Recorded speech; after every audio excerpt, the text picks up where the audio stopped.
नमस्कार दोस्तों, स्वागत है आपका आज के इस वीडियो में। तो आज के वीडियो में हम देखेंगे कि क्वार्टरली कैसा परफॉर्मेंस रहने वाला है क्रिप्टो इंडस्ट्री का 2025 के इस साल में। इससे पहले कि हम 2025 में क्या होने वाला है ये समझें, हमें ये समझना ज़रूरी है कि 2025 इतना महत्वपूर्ण क्यों है। तो हम बात करेंगे सबसे पहले साइकिल की, ठीक है? तो क्रिप्टो इंडस्ट्री हालाँकि अभी बहुत पुरानी नहीं है, लेकिन फिर भी इसमें हम 2-3 बार साइकिल्स देख चुके हैं। तो एक साइकिल होती है जो कि 3 साल मतलब रैली और या फिर ऊपर-नीचे जाती है और 1 साल नीचे आती है। कुल मिला के इतना हिसाब है, अच्छे से आप अभी समझेंगे। तो टोटल एक जो होल साइकिल हम कंसीडर करते हैं क्रिप्टो इंडस्ट्री में, उसका पूरा टाइम फ्रेम होता है 4 साल। तो 4 साल की एक साइकिल मानी जाती है। तो ऐसी साइकिल अगर हम देखें तो 2017 में एक कंप्लीट हुई, 2020 में और 2024 में। तो इस हिसाब से अगर हम शुरू करें तो इस जो साइकिल होती है 4 साल की, इसके 3 फेस होते हैं, यानी कि हम एक साइकिल को 3 भाग में डिवाइड कर सकते हैं। तो पहला है प्री हाल्विंग, दूसरा है पोस्ट हाल्विंग और तीसरा है बियरिश, ठीक है? अब प्री हाल्विंग में क्या होता है कि मतलब प्राइस जो है वो लगभग 17.6 महीने तक, ये एवरेज है, हमने पिछले 3 साइकिलों का एवरेज निकाला है। मतलब उस हिसाब से हमने इस एक एवरेज मंथ दिया है, ये कभी 18 महीने, 19 महीने होगा तो कभी 16 महीने होगा, उस हिसाब से प्री हाल्विंग स्टेज में रहेगा। पोस्ट हाल्विंग स्टेज में ये 15.6 महीने के आसपास रहता है ऑन एन एवरेज और बियरिश फेज में, यानी कि जब प्राइस डिक्लाइन हो रही है तो 12.3 महीने में रहता है। ठीक है, अब हम इसका टाइम फ्रेम के हिसाब से इसका चार्ट अगर देखें, तो जो हाल्विंग के पहले का पीरियड है, यानी कि प्री हाल्विंग है, वहाँ पे ये प्राइस ऊपर-नीचे और एक बहुत ज़्यादा अच्छा रिटर्न और बहुत ज़्यादा अच्छा या बुरा लॉस भी नहीं देती है। ये ऊपर-नीचे ऐसे ही वहाँ पे चल रही होती है। उसके बाद आता है हाल्विंग। अब हाल्विंग क्या है? हाल्विंग ऐसा है कि वो हर 4 साल बाद आता है, जिसमें बिटकॉइन की जो ब्लॉक रिवॉर्ड होता है, यानी कि अगर आप का जो कंप्यूटर नहीं बोलेंगे, आपका जो माइनर है वो 1 बिटकॉइन ब्लॉक ऐड करता है, तो आपको जितना बिटकॉइन रिवॉर्ड में मिलना चाहिए वो आधा हो जाता है। तो इसको बोलते हैं हाल्विंग, ये हर 4 साल बाद आता है। तो हाल्विंग के बाद ये इस बार हुई थी अप्रैल 2024 में, इससे पहले 2020 में हुई है और फिर 2016 में हुई। तो हाल्विंग से पहले का जो 17-18 महीना है, वहाँ पे ये ऊपर-नीचे कंसोलिडेट करता रहता है प्राइस और हाल्विंग के बाद ये लगभग 15.6 महीने तक कंसोलिडेट करेगा, एक पुल बैक आएगा और उसके बाद ये ऊपर जाएगा, ठीक है? यहाँ पे ये हर साइकिल का प्राइम देता है। ठीक है? और उसके बाद 1 साल तक प्राइस नीचे आएगी। तो ये जो टोटल फेस होता है, ये होता है लगभग 3 साल का और ये होता है 1 साल का। तो ये आई होप आप अब सबको समझ में आया होगा कि जो साइकिल बोलते हैं ना कि बियर साइकिल, बुल साइकिल या बुल रन आ रही है, वो साइकिल इस हिसाब से डिसाइड होती है, जहाँ पे प्री हाल्विंग यानी कि प्राइस सिर्फ कंसोलिडेट कर रहा है एक जगह पे, वो कुछ इस तरीके से रहेगा। फिर पोस्ट हाल्विंग थोड़ा-सा कंसोलिडेट, पुल बैक और उसके बाद ऊपर जाएगा बनाना शेप बनाते हुए और बियरिश में फिर यहाँ से ऊपर आते हुए ये थोड़ा नीचे आएगा। तो ये 3 फेसेस होते हैं एक साइकिल में। एक साइकिल होती है लगभग 4 साल की और ये मतलब हाल्विंग और यूएस प्रेसिडेंशियल इलेक्शन सब इसी के आसपास आते हैं, वो हम अभी आने वाले उसमें देखेंगे। तो अब बात करते हैं 2025 की, ठीक है? मैं इसको डिलीट कर देता हूँ। अब बात करते हैं 2025 की। तो इससे पहले यहाँ पे आप अगर देखना चाहें तो ये है साइकिल्स का वो है, तो यहाँ पे जो व्हाइट लाइन है ये हाल्विंग इंडिकेट करती है और रेड लाइन बियरिश जो लास्ट के 1 साल वाला पैटर्न होता है वो शुरू कर मतलब इंडिकेट करती है कि यहाँ से यहाँ तक प्राइस नीचे जाएगा, यहाँ से यहाँ तक प्राइस नीचे जाएगा, यहाँ से यहाँ तक प्राइस नीचे जाएगा। तो ये जो मार्क है ये 2025 मतलब 2025 और 26 का मार्क है, तो अभी इसमें प्राइस नहीं गया है। बाकी अगर आप यहाँ देखें या इससे पहले का भी जो चार्ट देखेंगे, तो उसमें प्राइस जो आखिरी के 1 साल है उसमें नीचे आएगा। ये होता है जो ये वाला फेस है आप यहाँ पे देख रहे हैं, ये है मतलब प्री हाल्विंग का और उसके बाद यहाँ पे जो ये वाला फेस है, ये वाला फेस ये है पोस्ट हाल्विंग का, यहाँ पे प्राइस ऊपर जाएगी। यहाँ पे भी आप देख सकते हैं कि प्राइस ऊपर जाएगी, अभी और जाना बाकी है और उसके बाद शायद गिरेगी। तो ये एक जो पैटर्न फॉलो हो रहा था बिटकॉइन के चार्ट में, उस हिसाब से साइकिल को बनाया गया और अगर आप देखें तो 3 की तीनों साइकिल में ऑलमोस्ट एक जैसा पैटर्न फॉलो हो रहा है। अब हम आते हैं कि जो 2025 का क्वार्टर है, मतलब 4 क्वार्टर है, वो उसमें क्या इम्पोर्टेंट होने वाला है और उससे हम कैसे मतलब अपना इन्वेस्टमेंट डिसीजन बना सकते हैं। तो सबसे पहले आप देखें 2025 का क्वार्टर 1, जहाँ पे 2 इम्पोर्टेंट इवेंट्स होने वाले हैं, ठीक है? एक है जनवरी का पुल बैक और दूसरा है मार्च का पुल बैक। अब पुल बैक क्या होता है? अगर आप चार्ट देखेंगे इसका बिटकॉइन का, तो कहीं न कहीं आप ये देखेंगे कि लगभग जिस साल में, अभी मैं 2025 का भी इम्पोर्टेंस बताता हूँ, तो यहाँ पे एक काइंड ऑफ पुल बैक होता है जिसमें प्राइस 30, 38, 14, 15 इतने परसेंट गिरती है और फिर रिकवर करती है। तो वो पुल बैक क्या है? क्यों होता है? और 2025 में क्यों होगा? ये हम आगे डिस्कस करते हैं। तो वही 2025 का पुल बैक, वही पुल बैक इन 2025, तो उसके लिए हम ये पैटर्न देखते हैं। देखिए, तो हाल्विंग के अगले साल लगभग, अगर मैं ऐसे रफली बात करूं, तो हाल्विंग के अगले साल प्राइस एकदम ऊपर जाता है, तो वो बेस्ट परफॉर्मिंग ईयर होता है बिटकॉइन के लिए पिछले मतलब 10-12 सालों से। तो 2016 में हाल्विंग हुई, 2020 में हाल्विंग हुई, 2024 में हाल्विंग हुई, ठीक है? अब उसका अगला साल क्या हुआ? 2016 का 2017 हुआ और 2017 में बिटकॉइन ने बहुत अच्छा परफॉर्म किया।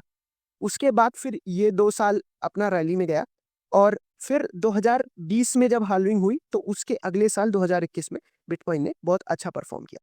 तो 2017 का डेटा के हिसाब से अगर हम देखें, तो 2021 में भी, मतलब 4 साल अगर हम ऐड करें, तो 2021 में इसे अच्छा परफॉर्म करना था। इसने 2021 में अच्छा परफॉर्म किया, क्योंकि 2016 प्लस 4 2020 में हाल्विंग हुई, तो 2017 में अच्छा परफॉर्म किया, प्लस 4 2021 में अच्छा परफॉर्म करे।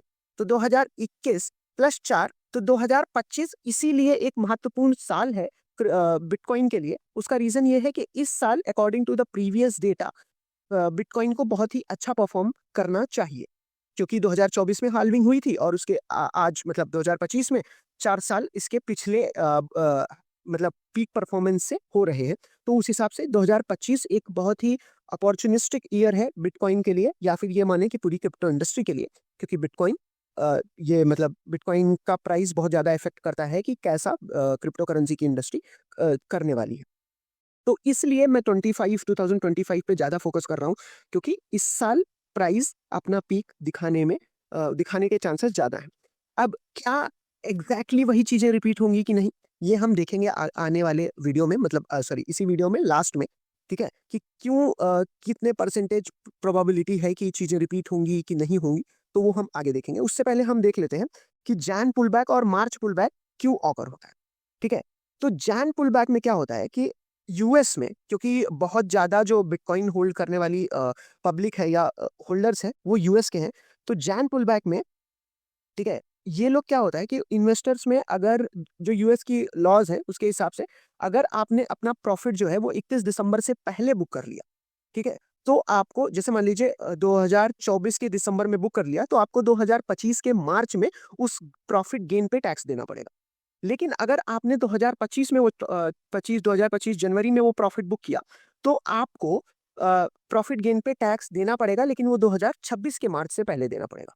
अब इससे क्या होता है, क्योंकि 2021, 2017, 2025 एक एक पैटर्न में आ रहे हैं, जिसमें कि 2017 में भी अच्छा रिटर्न दिया बिटकॉइन ने, 2021 में भी अच्छा रिटर्न दिया, तो हम ये एक्सपेक्ट कर रहे हैं कि ऑब्वियसली दिया है, अगर आप नवंबर और दिसंबर देखें, तो 2024 का नवंबर दिसंबर देखें, तो बिटकॉइन ने अच्छा रिटर्न दिया है। तो जिसको गेन हुआ है, वो लोग 2024 में ही अपने बिटकॉइन को नहीं बेचे होंगे, वो इंतजार कर रहे होंगे कि 2025 जनवरी में बेचे, जिससे उनको जो टैक्स है वो अगले साल देना पड़े, ना कि इसी साल।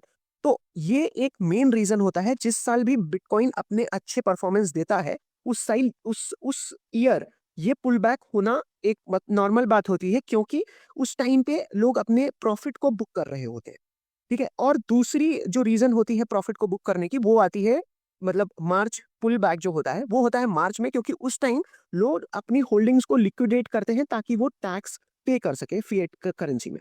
तो आई होप मैं आपको समझ में आया होगा। 2025 इसलिए इंपॉर्टेंट है, क्योंकि हाल्विंग के अगले साल हमेशा बिटकॉइन ने बहुत अच्छी परफॉर्मेंस दी है, ठीक है? अब उसमें जनवरी क्वार्टर 1 के मतलब 2025 के क्वार्टर 1 में जनवरी और मार्च में एक पुलबैक आने वाला है। उसका रीज़न ये है कि लोगों को प्रॉफ़िट हुआ है और वो उस प्रॉफ़िट को बुक करने के लिए इंतज़ार कर रहे थे कि 2025 आए, तो वो जनवरी में बेचें, ताकि वो टैक्स जो है मार्च 2026 में दें। और जो लोगों के पास इनफ लिक्विडिटी नहीं है टैक्स देने के लिए, वो अपने होल्डिंग्स को लिक्विडेट करेंगे इन ऑर्डर टू पे tax in the month of March. तो हम लगभग 25 से 30% का पुल बैक मार्च और जनवरी में देख सकते हैं। और इसके लिए अगर आप चार्ट देखें तो ये 2021 का चार्ट है, जहां पे आप देखें कि 2021 के जनवरी में भी एक प्राइस ड्रॉप हुआ था और 2021 के अप्रैल में भी एक प्राइस ड्रॉप हुआ था। इसका कारण ये है कि इसको हम पुल बैक के मतलब नजरिए से देख सकते हैं। और इसमें क्या होता है कि लोग अपनी होल्डिंग्स को लिक्विडेट करते हैं या फिर अपना प्रॉफिट बुक करते हैं, इसकी वजह से ये पुल बैक आता है। तो हमें 2025 के क्वार्टर वन में इस पुल बैक के लिए रेडी रहना है और हमें मतलब इतना वो होना है कि आ जाएगा, ये फिर से रिकवर कर देगा। अब हम आते हैं क्वार्टर टू में, ठीक है, 2025 के क्वार्टर टू में। अब क्वार्टर टू और क्वार्टर थ्री को मैंने कंबाइन कर दिया है। उसके पीछे रीजन है कि एक समर इफेक्ट है। अब समर इफेक्ट क्या होता है? ऐसा माना जाता है कि यूरोप में, यूएस में लोग जब समर टाइम आता है, जैसे मई से लेके सितंबर, अगस्त सितंबर तक, तो वो लोग जो एलीट क्लास होते हैं, जो बहुत अमीर लोग हैं, जिनके पास मतलब पैसा अच्छा खासा है, वो लोग क्या करते हैं, वो लोग समर वेकेशंस पे चले जाते हैं। ठीक है, अभी आपको ये आउट ऑफ द बॉक्स चीजें लग रही होंगी, लेकिन जब मैं स्टैट्स दिखाऊंगा तो आपको क्लियर हो जाएगा। तो ये लोग जब वेकेशन पे चले जाते हैं तो ज्यादा कुछ मूवमेंट होता नहीं क्रिप्टो इंडस्ट्री में या किसी भी इंडस्ट्री में फॉर दैट मैटर। ठीक है, तो इसको हम समर इफेक्ट बोलते हैं, जिसमें लोग छुट्टियां मनाने चले जाते हैं, जिसकी वजह से मूवमेंट कम होता है, इन्वेस्टमेंट कम होता है और उसी की वजह से प्रॉफिट भी कम होता है। अगर आप देखें तो ये चार्ट है बिटकॉइन का मंथली एवरेज रिटर्न 2010 से 2024 तक, यानी कि जनवरी 2010, जनवरी 2011, जनवरी 2012, जनवरी 2013, ऐसे ऐसे जनवरी 2024 के सभी मंथली रिटर्न को कंबाइन करके उसका एवरेज निकाला गया है। और इसी तरीके से जनवरी, फरवरी, मार्च, अप्रैल, दिसंबर तक सबका किया गया है और उसका आउटकम जो है वो यहाँ पे आप देख सकते हैं। जनवरी में 10.5% का एवरेज रिटर्न दिया है पिछले 14 सालों में बिटकॉइन ने। फरवरी में वही लगभग 17% का दिया है, मार्च में 12% का, अप्रैल में 35% का। अब हम इसको करेंगे नोट, अप्रैल में 35% का। फिर मई पे ये डिक्लाइन होता है, मई, जून, जुलाई, अगस्त, सितंबर, ठीक है, यहाँ पे ये पूरी तरीके से डिक्लाइन होता है। फिर अक्टूबर में थोड़ा सा यील्ड पकड़ता है और नवंबर में पीक पे जाता है और फिर दिसंबर ऑलमोस्ट मतलब कंपेयर टू नवंबर बहुत कम होता है। ठीक है, तो अगर हम ऑब्जर्व करें तो ये जो 2 महीने हैं, जो कि हैं अप्रैल और नवंबर, इसमें बहुत ज्यादा रिटर्न मिला है। ठीक है, और इसके बाद इमीडिएट प्राइस ड्रॉप हुई है। उसका रीजन है कि मई से, जैसा कि हमने अभी डिस्कस किया था, मई से सितंबर तक लोग मतलब ऐसे जो एलीट क्लास बड़े लोग हैं, जिनको ऐसा फाइनेंशियल फ्रीडम की उतनी मतलब ऑलरेडी है उनके पास, वो लोग जाते हैं वेकेशंस पे और इसकी वजह से मूवमेंट जो है मतलब बिटकॉइन में जो ट्रेडिंग, जो वॉल्यूम आ रहा है वो कम हो जाता है और जिसकी वजह से रिटर्न भी रुक जाते हैं। और नवंबर में वो लोग जब मतलब अप्रैल में जब वो लोग निकलते हैं या नवंबर में जब वो आते हैं, तब इनका प्राइसेस बढ़ जाता है, क्योंकि फिर मतलब मूवमेंट हो जाता है, फिएट करेंसी फ्लो होती है, मतलब यूएसडी आता है मार्केट में, बिटकॉइन में इन्वेस्टमेंट्स वगैरह होते हैं। तो अगर आप एवरेज देखें तो आप किसी भी साल का लगभग देखें, आपको सितंबर में सबसे कम रिटर्न मिलेगा। और अगर आपको अच्छा रिटर्न चाहिए तो या तो आप अप्रैल में बेचें या तो आप नवंबर का इंतजार करें। तो ये एक्सपेक्टेशन रहने वाली है इस क्वार्टर थ्री और क्वार्टर फोर में कि अप्रैल तक आपका जो प्रॉफिट हो रहा है आप प्रॉफिट बुक कर लीजिए, क्योंकि मई से लेकर सितंबर तक वो क्रैश ही होने वाला है। और अगर आप अप्रैल में प्रॉफिट बुक कर लेते हैं और फिर अगस्त सितंबर के दौरान उसमें फिर से री इन्वेस्ट करके आप नवंबर में एक बार फिर से प्रॉफिट बुक कर सकते हैं। अब बढ़ते हैं हम आगे, इसको देखते हैं रियल लाइफ चार्ट में कि क्या ऐसा हुआ है कि नहीं हुआ है। तो ये जो 2 सर्कल यहाँ पे आपको स्क्रीन पे दिख रहे हैं, ठीक है, ये मई से लेके अक्टूबर तक, यानी कि सितंबर लास्ट तक का एरिया कवर करते हैं। और आप यहाँ पे देख सकते हैं कि यहाँ पे प्राइस नीचे ही गया है। ठीक है, तो ये एक बहुत ही नॉर्मल फिनोमेना है जिसको समर इफेक्ट बोला जाता है और जिसकी वजह से मार्केट में कैश फ्लो कम होता है, मार्केट में रिटर्न कम होता है। और ये चीज हम 2025 में भी एक्सपेक्ट कर सकते हैं। ठीक है, अब हम आते हैं क्वार्टर फोर में। तो क्वार्टर फोर में हम बहुत ही मतलब जो रिजल्ट ओरिएंटेड चीज है उसकी बात करेंगे। पहली बात तो 2013, ठीक है, तो मतलब पहली हाल्विंग हुई थी 2012 में। तो 2013 यानी कि हाल्विंग के अगले साल वाला ईयर, सबसे ज्यादा रिटर्न नवंबर में मिला था। ठीक है, 2017 में सबसे ज्यादा रिटर्न, 2016 में अगेन बिटकॉइन हॉल्विंग हुई थी और हॉल्विंग के अगले साल ही रिटर्न अच्छा आता है, तो सबसे ज्यादा रिटर्न दिसंबर में मिला था। और 2021 में, ठीक है, जब हाल्विंग 2020 में जब हाल्विंग हुई तो 2021 में भी रिटर्न जो सबसे अच्छा है वो नवंबर में मिला था। और अगर आप ऊपर का चार्ट देखें, यहाँ वाला चार्ट जो अभी जस्ट हमने दिखाया, तो यहाँ पे भी आप देखेंगे कि सबसे ज्यादा जो मतलब रिटर्न दे रहा है वो महीना नवंबर का ही है। तो हम प्रीवियस डेटा या हिस्टोरिकल डेटा के हिसाब से इस कंक्लूजन पर पहुंच सकते हैं कि नवंबर और दिसंबर, मतलब मोस्टली नवंबर या फिर दिसंबर 2025 एक बहुत ही अच्छा रिटर्न देगा। तो अगर price all time high hit करेगी 2025 में, तो वो अराउंड दिसंबर या नवंबर होगा। उससे पहले अगर ये 1 लाख, 1.5 लाख, 1,30,000 वैसे पहुंचती है, तो ये एक्सपेक्टेशन हमें रखना है कि ये नवंबर में ये जो प्राइस है वो भी ब्रेक करेगी। तो बिटकॉइन का सिंपल फंडा है कि जो जिस साल हॉल्विंग होती है उसके अगले साल नवंबर दिसंबर के दौरान ये प्राइस हिट करता है। अब मैं ये फिर से क्लेम नहीं कर रहा हूं कि यही होगा 2025 में, लेकिन हिस्ट्री का जो डेटा है उससे हम कुछ तो सीख ही सकते हैं, और यहाँ तक भी कि एक अच्छी उम्मीद लगा सकते हैं कि ये रिपीट होगा। एटलीस्ट रिपीट नहीं हुआ तो थोड़ा राइम करेगा, या नवंबर दिसंबर को छोड़कर हो सकता है जनवरी चला जाए, या थोड़ा बहुत फ्लक्चुएशंस चलेगा, लेकिन ऐसा है कि एक्सट्रीम अपोजिट हो जाए ऐसा मैं ज्यादा मतलब उसके फेवर में नहीं हूं कि एकदम कुछ बहुत ही मिराकल जैसा हो जाएगा। अब हम आते हैं अपने एजम्पशंस पे कि 2025 में क्या क्या हो सकता है। तो सबसे पहले एक शॉर्ट एंड एक्सट्रीम मार्केट हो सकती है।